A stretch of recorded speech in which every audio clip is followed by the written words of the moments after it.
এই গুহার মধ্যে এইখানে এসে ধ্যান করেন এবং এইখানেই কোরআন নাজিল হয়। প্রথম যে আয়াতটা, সেই বিখ্যাত জায়গায় আমরা এসে হাজির হয়েছি। মাশাআল্লাহ, এবার আমরা দেখানোর চেষ্টা করবো। এখন মাগরিবের পর অনেক ভিড় এখানে।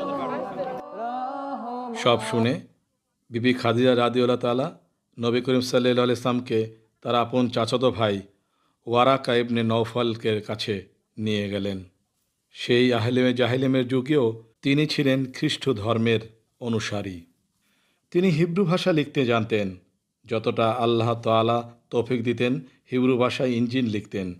সে সময় তিনি ছিলেন বয়সের ভারে নূর এবং দৃষ্টিহীন এক ব্যক্তি।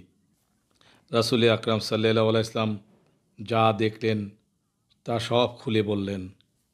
সব শোনার পর ওরাকা বললেন, আপনি হচ্ছেন এই উম্মতের নবী। আপনার কাছে সেই বড় ফেরেশতা এসেছেন যিনি হযরত মূসা আলাইহিস সালামের কাছে এসেছিলেন। আমিন।